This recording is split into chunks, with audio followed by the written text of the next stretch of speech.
by phone. I think that came out of English. I didn't. He did it. This is Marshall and his mother, Alicia. Just feet away, inside the trunk, lies the dead body of Marshall's girlfriend. He has cut her body up and plans to discard it in the remote mountains of the Sierra foothills. While this conversation was taking place, a major discovery had just been made a few miles away.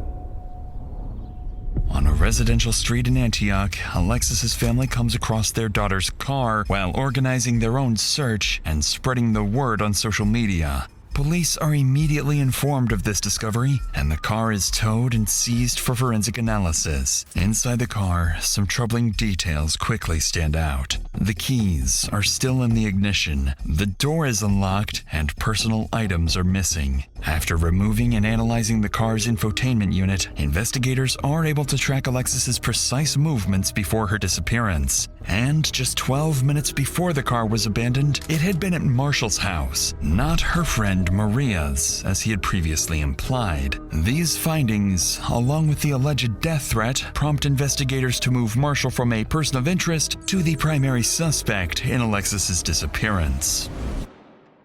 The following day, 2 detectives arrive at Marshall's house, suspecting he is the last person to see her alive and may have been withholding vital information. However, they're also here for something else. Something that will catch him completely off guard. Hey, I'm a detective minister. Okay. Are you Alexis's boyfriend? Yeah. Boyfriend? Okay. What's your name? Marshall. Marshall? Okay. Yeah, we're still looking for her. Have you heard from her at all? Or? I have not. I've been trying to call her. I've been texting. My text messages aren't getting delivered. My phone calls are going straight to voicemail. Gotcha. Okay. Huh. Yeah, basically at this point, like, I think this is the last place that we know that she was at. Right. And so we're just, obviously that's why we're kind of keying in on this area, you know? I understand. And like I was telling her mom, like, hey, I saw her. This is the last time. Yeah. You know, and I'm worried. Right. You know, and she's missing. And that just means that she's missing. It doesn't necessarily mean something happened to her. So I'm really trying not to let my mind wander. Her friends I'm not going to say they've been putting me under scrutiny, but they're making me feel like I did something and I didn't. Okay. Yeah, I mean, anytime boyfriend, right? And that's what I'm saying. You know, everybody handles stress different, you know, and so we just want to rule everything out, anything weird to happen here. So, you know what I mean? Then we can move on to, hey, let's go look another area and see where she's at, you know? I understand. Are you cool if we go inside and look around real quick? It's not my house, it's my stepdad's, so, right. I mean, I could call him really fast and see. Yeah, that's fine. Go ahead. Clearly uncomfortable with the request, Marshall agrees to call his stepfather the homeowner of the house. And as they wait for his approval, detectives would slowly begin to suspect there's something inside the house neither Marshall nor his stepfather wants them to find. Hey, Dad. Alexis went missing, and the police just want to go through the house really fast just to make sure that everything's fine. Is that okay? Okay. He said that one of you could go in, but he would like the other one to stay out here. No problem. Sure. You got a flashlight or anything? I don't. Yeah, me neither. You want to go in? Sure. All right. Hold that for me. All right. What's your dad's name? Leslie. Leslie? Okay, and that's the one you were talking to on the phone? Yes. All right, you said one of us would come in? Cool. Thanks, man. Do you want me to leave the door open? Yeah, that'd be great. Sure. I'll come around.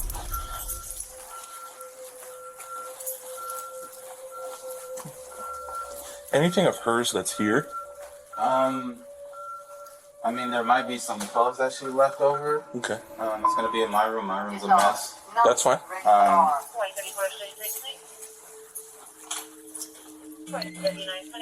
Cool. This your room? This is my room in here.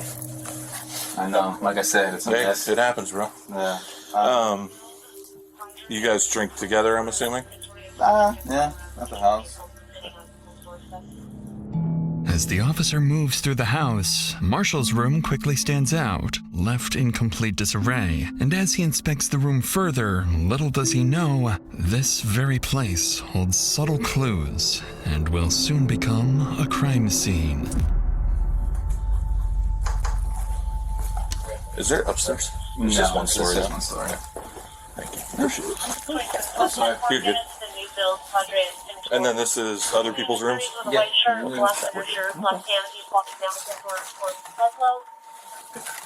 Did you want to go in the backyard or? Probably not. All right, I'm gonna close this door.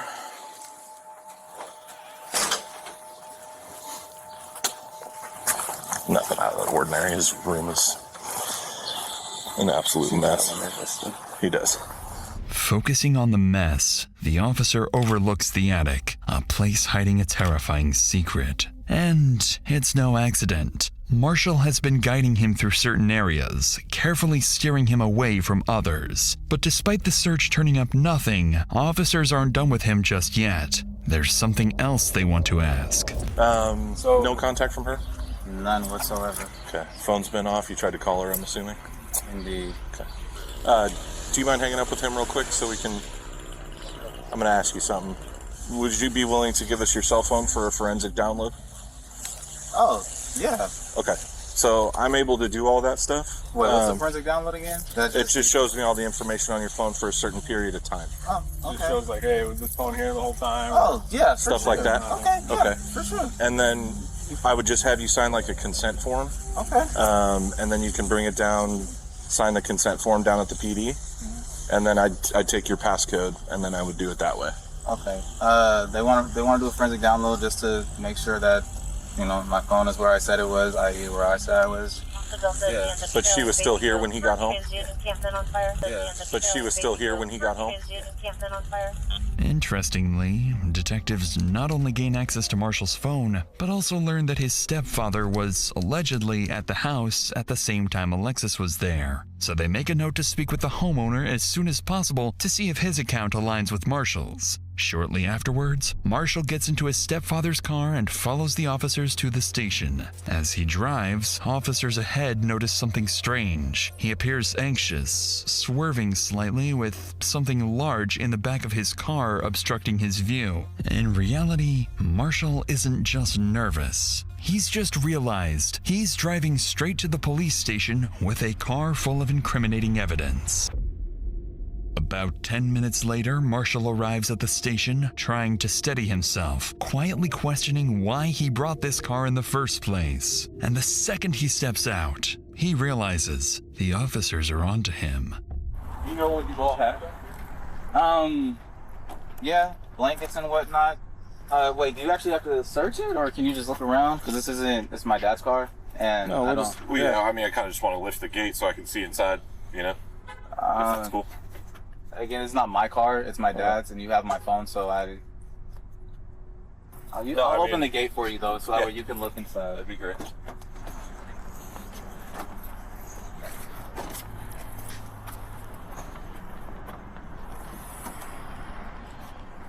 We went to the drive-in, so tried to get Rumi some water. I mean, you can look in the bag. That's our Philly cheesesteak. Any of this hers? No.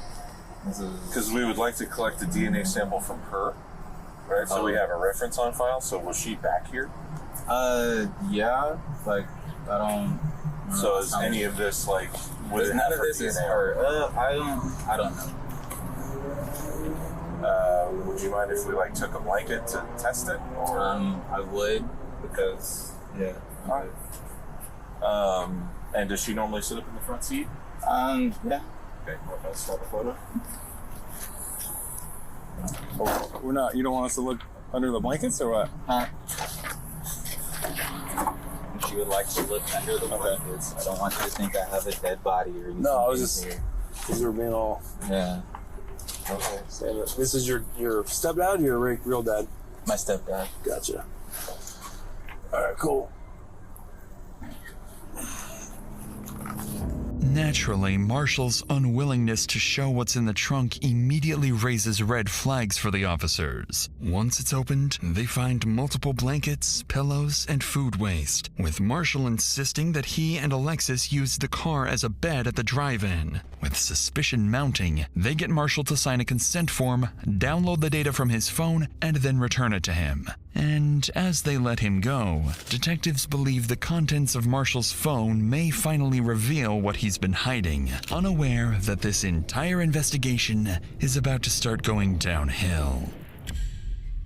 The next day, as investigators prepare to review the data from Marshall's phone, they notice the download process has failed, leaving them with nothing. Realizing Marshall's willingness to cooperate may already be reaching its limits, detectives decide not to push any further for now and instead turn their attention elsewhere. There's still one person they haven't spoken to yet. Marshall's stepfather, the homeowner who was allegedly inside the house the same night Alexis disappeared. If something happened to her that night, he may have witnessed it. With that in mind, they drive back to the house to speak with him, where they'll begin to suspect that not everyone wants them to discover the truth behind Alexis's disappearance. Hey, Mr. Clark. Hey, we're just trying to follow up on everything going on with Alexis. We haven't talked to you yet. Marshall had said that you were here when Alexis was here on Wednesday night. Did you see Alexis here on the 26th? Be honest with you, I come, if she's here, she's here, she's not, when I see her, I don't. You don't recall seeing her car here? No, I do not. And you don't remember seeing her, talking to her that night? No, I didn't see her there that night. No Wednesday. How's Marshall holding up with all this? He's upset. No, for sure. I mean, just now finding out that his girlfriend's coming up missing. I mean, I found out yesterday with the note coming in, the flyer. Oh, yeah. Flyer and stuff. Saying that she's missing. I'm like, what the hell is going on? What was she like as just an everyday person? Like, She's good? sweet. Yeah. I mean, she's just a good young lady. She never brought drama to your house or anything like that, or? What couples? I mean, aside from couple drama. Yeah. I mean, they never argued in front of me. But like, she never brought any outside BS to your house or anything like that. No. Is Marshall around? I know one of the detectives was trying to reach him and he hadn't returned his phone call. Marshall's not here. And I think he said he's gonna go talk to his mom. Okay. Me and his mom don't really, conversate like that. With this information, police now know where to look for Marshall next. His mother's house. What catches the officers off guard, however, is Leslie's refusal to confirm being with Marshall and Alexis the night she disappeared, directly contradicting what Marshall had previously told investigators. Now faced with more questions than answers, officers leave to figure out their next move. From this point forward, the investigation into Alexis's disappearance quietly begins to shift in a much darker direction.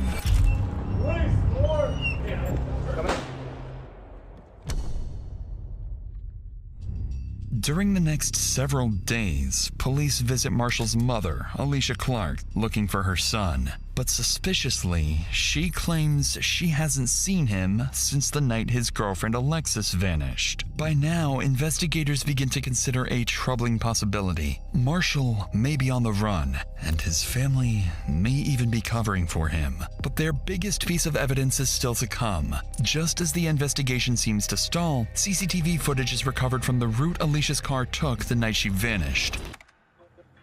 For roughly 12 minutes, the car is seen speeding from Marshall's home to the residential area where it's eventually abandoned. A masked figure is seen stepping out of the car, noticeably larger than Alexis, with a more masculine build. As detectives begin tracking the figure's movements through nearby cameras, they watch it move calmly for over a mile until it arrives somewhere completely unexpected: Marshall's mother's house. This development makes investigators certain that the masked figure was none other than their prime suspect, Marshall. And with that, an emergency search warrant for his home is secured immediately.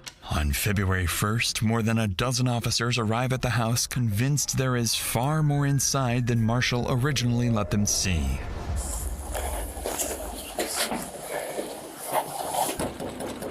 Oakley PD search warrant, open up!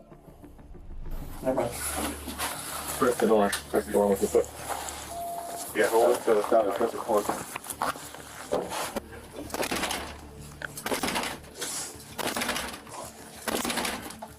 Yes. We need that pry. You want the pry? Pry bar? There you go.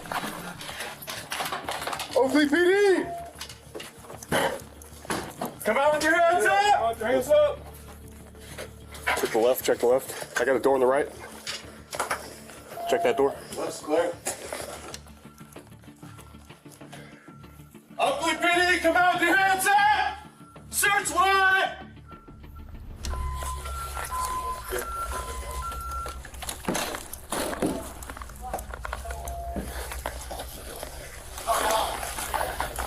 Like that.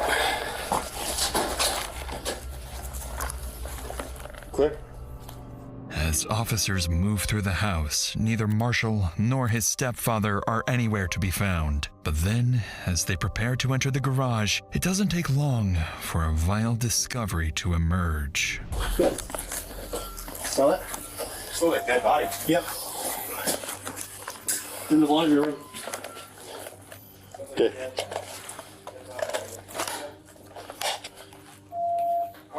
Yeah. I just little compartment one. Right here, yeah? Yeah, right in here. I got a big whiff. Yep. Put that backyard. All this? Yep.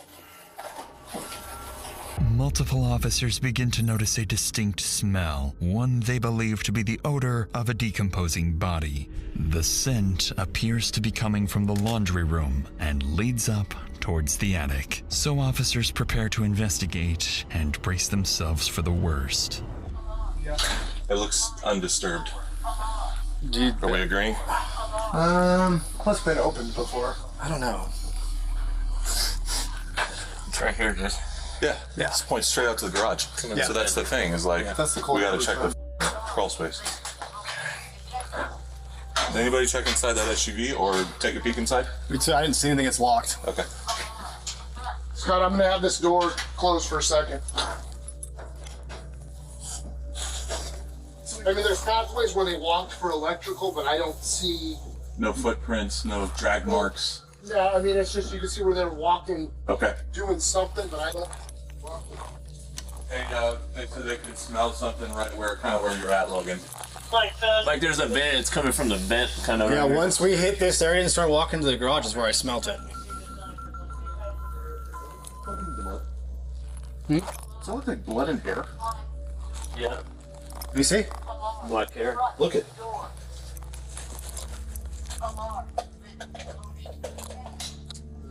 That paint? Could be blood, could Looks be like mold. brown paint, but that could also be like blood. Alright, let's This flops. let's clear up. After following the scent, officers come up empty-handed, but they do uncover what appears to be dried blood.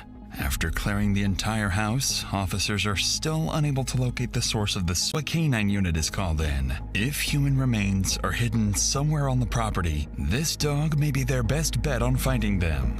I don't know if I got a big whiff right in the laundry room. Oh. It smelled like just dead body. Ooh. All right, let's see what we get. No worries.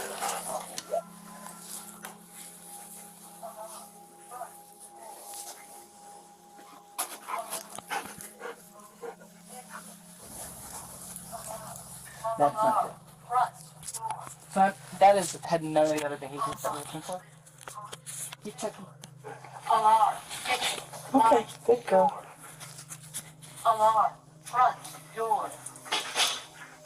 And then that's the attached garage. Oh, can we go in there? Yes.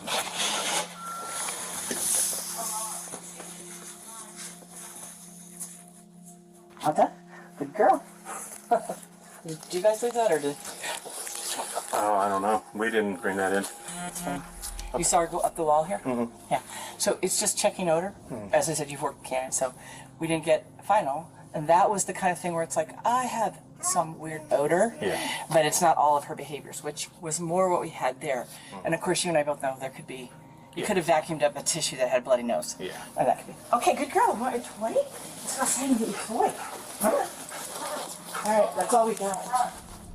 Somewhat surprisingly, the handler isn't fully convinced the dog has detected human remains. However, several indications suggest it has picked up on something suspicious, as it repeatedly returns to Marshall's room, sits in one spot while staring at its handler, and most alarmingly, begins clawing at the wall, a sign the odor may be coming from the attic. But even after multiple additional searches, and with more canine units brought in, officers are left with troubling yet inconclusive results. Small traces of blood, the presence of bleach and other cleaning supplies, and a missing shower curtain. Following these discoveries, officers secure the scene and begin working to obtain real-time location data for Marshall's phone, now fully suspecting they have a homicide on their hands. Over the next several weeks, officers are seemingly no closer to finding Marshall. Neither his mother nor his stepfather appear willing to cooperate any further. But every time the investigation seems like it's losing momentum, Alexis Gabe's family keeps pushing forward, pressuring police to find their daughter and bring her justice. That pressure soon begins to pay off when investigators finally obtain a real-time location warrant for Marshall's phone and discover he's moved to Vacaville, California, roughly an hour and a half from his home. After a quick check, they find out exactly where that location leads: his sister's house. So officers quickly head to her address, hoping to find Marshall there. What's your name? Ariana. Ariana. I'm James. Nice to meet you. Nice to meet you. Obviously, you know why we're here, right? I do. When he got here, he was off. While he was here, that's when I saw the first flyer for Alexis. And that's when I started putting the pieces together, what could be. I said, get your shit. Tomorrow you gotta be gone. I want nothing to do with this. And his gun was underneath. I lost my shit. What was their relationship like between Alexis and Marshall? So it got toxic over the last year and a half. He was a lot more torn up about them breaking up than about her being missing. I will say that, irrefutably. Looking back on it, my brother does have sociopath and narcissistic tendencies about himself. Your mom and Marshall are close, right? Yes. Do you think that she's helped him out in any way? Will she get in trouble? I hope not. I mean, I hope in the end of all this, she'll be as cooperative as you are. Because ultimately, your brother made the choice that he made, yes. Right? So do you think he went to Vegas? No. I believe this is the number that he's using. If you guys want to take it, that's fine. Most worryingly for officers, Ariana seems to suspect someone else may be helping Marshall evade police. However, Ariana also gives them something significant: Marshall's new phone number. So after wrapping up the interview, investigators move quickly to track his location. This is when they discover that Marshall's phone is pinging all the way back to his mother, Alicia Clark's house. Up to this point, Alicia has been telling police she doesn't know where Marshall is. Now, detectives begin to suspect she's lying and may even be actively hiding from police. Over the next few hours, police secure an emergency search warrant for Alicia's house. Officers rush to the location, knowing full well Marshall could disappear again at any moment. But little do they know, the lead they're following is actually a setup. Ugly police search warrant, come to the door! Hello? That's okay. Let's open the door for me. Thank you. Alright, ma'am, come Step on out, out, please. Autistic daughter that sleep upstairs. We understand. Is she okay up there? She's okay. Are you able to wake her up and bring her out here for a minute while we service this warrant? I'm not actually. Let me see what I can do. Anybody else inside? After escorting Alicia and her daughter outside, officers move in to search the house, but they find no one else inside. They do, however, spot a working camera outside the home, one they immediately begin trying to obtain a warrant for. Despite Marshall's absence, the forensics team insists that his phone is still actively pinging inside the house. By now, investigators know something isn't adding up, so they prepare to question Alicia, starting with the very reason they're here in the first place. Where's the best place? Nice backyard. Is that a... Talk to me. What's going on? So, we're obviously here for a reason, and there's a couple of reasons. We're here for Marshall's phone. So, we know it's here, but we don't want to tear your house apart too much. So, if you could direct us to it so we don't have to, like, mess anything up. Like, where is the phone? It's upstairs in my closet in the green Hawaiian shirt, if you guys need it. Now I have a question. What do you guys need it for? You guys cloned it. So the cell phone thing, they went and did the download, but some of the files got screwed up, so we don't have everything. So we need that, and plus we know that he's had the phone after that. So that's the evidence that we're looking for. Strangely, Alicia appears unusually cordial with the detectives, despite having her house breached. She's even admitted to holding a wanted suspect's phone, yet treats it as if it's nothing serious. By now, investigators are more than suspicious of her involvement. They're convinced she not only knows where Marshall is, but more importantly, what he did to Alexis. So, he's obviously not here, so you know where Marshall is? Hand to God, I do not know. I do not know. I've intentionally told him, do not tell me where you are. It's just the situation I don't want to know. So you're distancing yourself? Oh God, no, not at Oh, all. okay. Not at all. I just know this isn't who we are. I mean, And we don't believe that. yeah, We I better not. We just... You guys are just doing your job. Right, we have to try our best to get answers right, Yeah. so that's And why we do this. I'm definitely not distancing my son. I'm not. Okay. That's not the reason. What do you know? I know that the two of them had a solid relationship. I mean, for Valentine's Day, he wanted to get her an edible arrangement. I couldn't afford it. And so he went and got the chocolate, all of the stuff, built her an edible arrangement. I like that. I mean, that's the kind of guy he is. I've told him since he was younger, when you're dating, you want to make sure that you are so good to her that she's going to be comparing every other guy to you. Right away, this description of Marshall doesn't quite align with what investigators believe about their suspect, especially given his sister's earlier claims that he's a narcissist and a sociopath. If Alicia is fully aware of her son's alleged crime, then defending his character like this is not only disturbing, it's something most people would find nearly impossible to do. Sensing this may be more difficult for her than she's letting on, detectives decide to shift their approach, appealing to her emotions, hoping that if this is all an act, it's about to break. Because, I mean, obviously, we're still looking. She's still out there somewhere. And things don't look good. Yeah, it's hard to look that family in the face and tell them, hey, look, we don't really have anything to tell you. Have you guys thought about maybe she was human? So, have you guys found that angle? I've heard that some people posting stuff on the internet and stuff. But a lot of people they don't have a good grasp on how human works. Right. You can't just snatch up a 24-year-old, 170-pound female. I mean, I'm just going to be straight up with you. Do you think Marshall had anything to do with this? God, no. No. Even if there's evidence that would suggest that he has something to do with it? You guys would have to prove it beyond a reason. Obviously.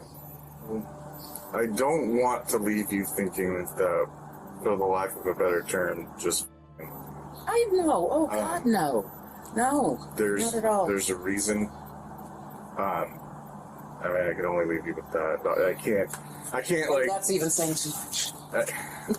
You tell me... I don't want you to, to just... Like I just said, I mean, we've been both agencies here and the DA's office, we've all been working on this for 3 months now. We've looked every which way. Despite the detective's best efforts, Alicia doesn't appear to budge. And the worst part is that her dismissive attitude seems to work. Although officers inside managed to locate Marshall's phone, they find it's been wiped completely clean. And with nothing concrete tying Alicia to the disappearance, investigators are once again forced to leave empty-handed. With no body, no confession, and no idea where Marshall may have gone, Alexis's case slowly starts going cold.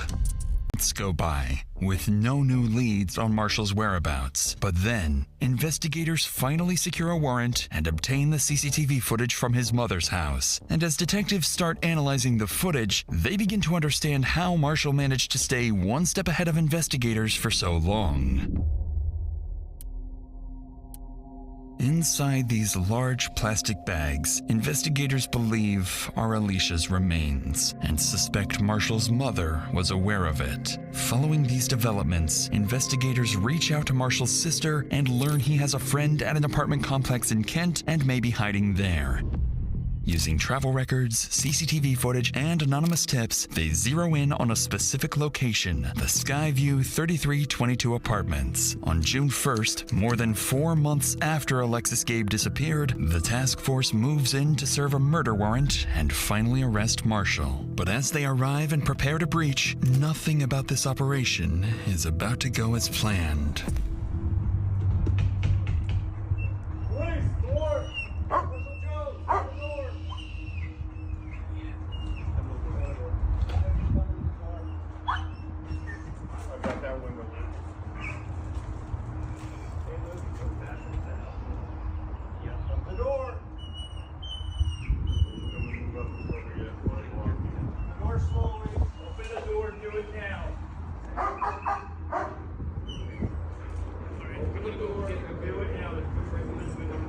John?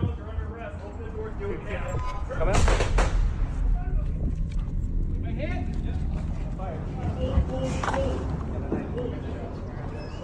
Yeah, came to the door with a knife.